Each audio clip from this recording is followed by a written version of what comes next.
बंगाल समेत 5 राज्यों में कल ईवीएम का पिटारा खुल जाएगा। बीजेपी और टीएमसी दोनों पार्टियां एक दूसरे पर धांधली का आरोप लगा रही हैं। इस बीच बंगाल के मुख्य निर्वाचन अधिकारी मनोज अग्रवाल ने कहा कि कल स्वतंत्र, निष्पक्ष और शांतिपूर्वक मतगणना पूरी होगी। हम पूरी तरह तैयार हैं, कहीं कोई हिंसा नहीं होगी। कोलकाता में काउंटिंग को लेकर तैयारियां पूरी हो गई हैं। चुनाव आयोग ने नेताजी इंडोर स्टेडियम के बाहर सुरक्षा के कड़े इंतजाम किए हैं। बख्तरबंद गाड़ियों से काउंटिंग सेंटर के आसपास लगातार निगरानी की जा रही है। सीएपीएफ जवानों की निगरानी में मतगणना होगी। बंगाल के आसनसोल में स्ट्रांग रूम के पास संदिग्ध गाड़ी से सीलबंद लिफाफा मिलने से हड़कंप मच गया। दरअसल एक गाड़ी स्ट्रांग रूम परिसर में प्रवेश की कोशिश कर रही थी, तभी वहां मौजूद राजनीतिक दलों के प्रतिनिधियों ने संदेह के आधार पर गाड़ी को रोका। तलाशी के दौरान गाड़ी के अंदर एक सीलबंद लिफाफा मिला, जिसमें से रानीगंज विधानसभा केंद्र से जुड़े कुछ दस्तावेजों के साथ एक स्विच ऑफ हुआ मोबाइल बरामद हुआ। कोलकाता के कालीघाट थाने में एसएचओ को बदलने का सिलसिला थमने का नाम नहीं ले रहा। महज 24 घंटे में दूसरी बार थाना प्रभारी को बदला गया। अब बलाईबाग को कालीघाट के एसएचओ की जिम्मेदारी दी गई। इससे पहले शनिवार को गौतम दास को हटाकर चमेली मुखर्जी को जिम्मेदारी सौंपी गई थी, लेकिन अगले ही दिन उन्हें पद से हटा दिया गया। बता दें कि थाना क्षेत्र में सीएम ममता बनर्जी का आवास है। बंगाल में काउंटिंग से पहले बीजेपी के बंगाल अध्यक्ष ने कार्यकर्ताओं से एकजुट रहने की अपील की। श्रमिक भट्टाचार्य ने कहा कि टीएमसी काउंटिंग में बवाल चाहती है। टीएमसी वोट लूटने की कोशिश में है, ऐसे में हमें सतर्क रहने की जरूरत है। तंज कसते हुए श्रमिक भट्टाचार्य ने कहा कि कल टीएमसी को जोर का झटका धीरे से लगने वाला है। बंगाल के खड़गपुर सदर से बीजेपी कैंडिडेट दिलीप घोष ने जीत का दावा किया। घोष ने कहा कि कल टीएमसी के लिए अनहोनी होने वाली है। इस चुनाव में रिवर्स होगा। टीएमसी को अपनी हार का अंदाजा हो गया है, इसलिए बेबुनियाद आरोप लगा रही है। बंगाल हर क्षेत्र में पिछड़ गया है। लोगों ने इसी के खिलाफ वोट किया है।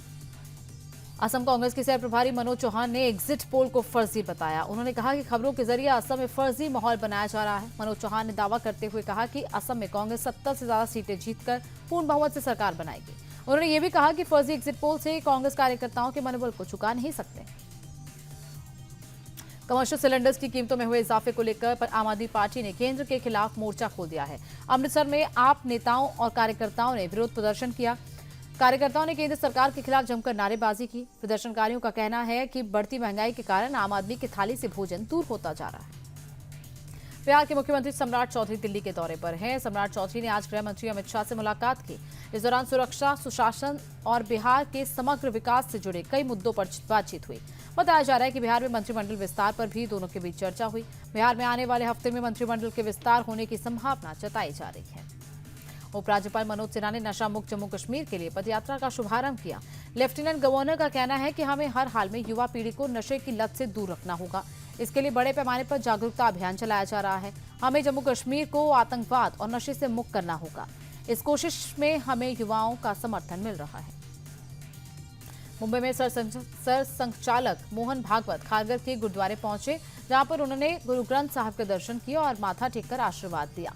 इस दौरान गुरुद्वारा प्रबंधक समिति ने सरोपा और कृपांत सौंप कर सम्मानित किया। आरएसएस चीफ मोहन भागवत ने कहा कि हमारे देश की आजादी में गुरुओं का योगदान हमेशा याद किया जाएगा। आईपीएल 2026 में कोलकाता नाइट राइडर्स ने जीत की हैट्रिक लगा दी। हैदराबाद को 7 विकेट से रौंदते हुए केकेआर ने शानदार वापसी की।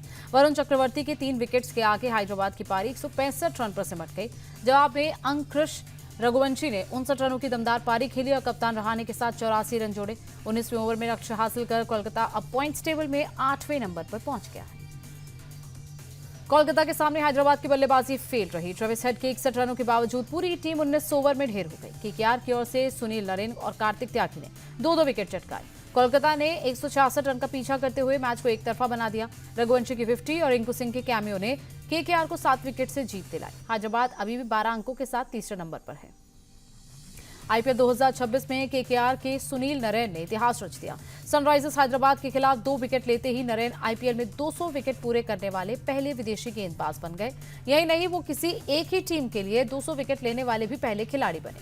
1800 से ज्यादा रन और 200 विकेट के साथ नरेन आईपीएल के सबसे सफल ऑलराउंडर बन चुके हैं।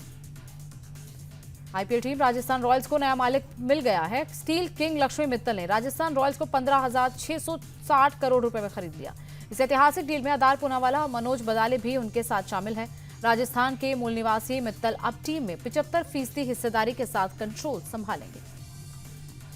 थॉमस कप में हार के साथ भारत का सफर खत्म हो गया। सेमीफाइनल के कड़े मुकाबले में डिफेंडिंग चैंपियन भारत को फ्रांस ने 3-0 से हराकर बाहर कर दिया। लक्ष्य सेन की चोट टीम को भारी पड़ गई, जिसकी वजह से वो मैच नहीं खेल सके। किदाम्बी श्रीकांत और एचएस प्रणय भी अपनी लय नहीं पकड़ पाए और मैच हार गए।